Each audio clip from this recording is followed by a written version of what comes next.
महाराष्ट्रामध्ये प्रचंड पावसामुळे शेती पिकांचं विशेषतः सोयाबीन आणि कापूस यांचं अतोनात नुकसान झालेलं आहे। शेतमजुरांचा सुद्धा रोजगार गेलेला आहे। या पार्श्वभूमीवर अखिल भारतीय किसान सभा, शेतमजूर युनियन आणि CITU कामगार संघटनेच्या वतीने गेले 4 दिवस आम्ही मराठवाड्याचा दौरा केला।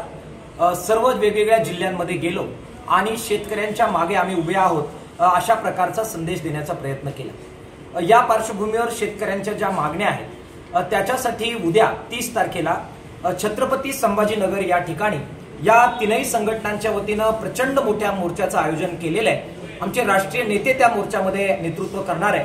त्याच्यामध्ये विशेषतः जे संबंध पिकाचं नुकसान भरपाई झाली, नुकसान झालं त्याची भरपाई म्हणून प्रति एकर 50,000 रुपयाची मदत राज्य सरकारने केली पाहिजे।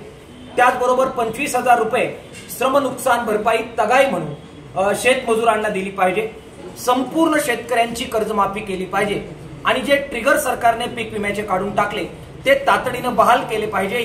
यासारख्या एकूण 10 मागण्या आम्ही करतो आहोत। आज ज्यावेळी आम्ही नांदेड या ठिकाणी आलो त्यावेळी अत्यंत दुर्दैवी घटना समोर आली ती म्हणजे पंडित सोनटक्के या शेतकऱ्यांनी अतिवृष्टीमुळे आत्महत्या केली गेली।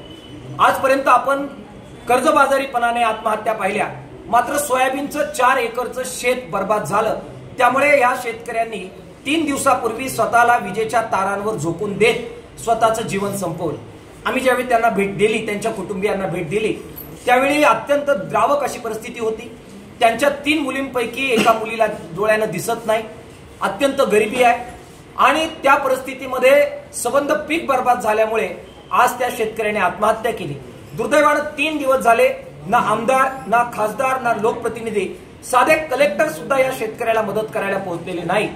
माननीय देवेंद्र फडणवीस सांगतायत की आमची प्रचंड मदत शेतकऱ्यांना होती आहे, मात्र आत्महत्या केलेल्या शेतकऱ्यांना सुद्धा साधा तुमचे अधिकारी जर तिथे पोहोचत नसतील तर यापेक्षा लाजिरवाणी गोष्ट नाही। या शेतकऱ्याला तातडीने 10 लाख रुपयाची मदत केली पाहिजे।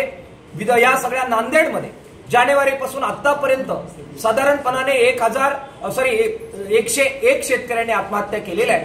त्या शेतकऱ्यांना सुद्धा तातडीने मदत केली पाहिजे आणि आम्ही 4 ज्या मागण्या केल्या त्या सुद्धा पूर्ण केल्या पाहिजे।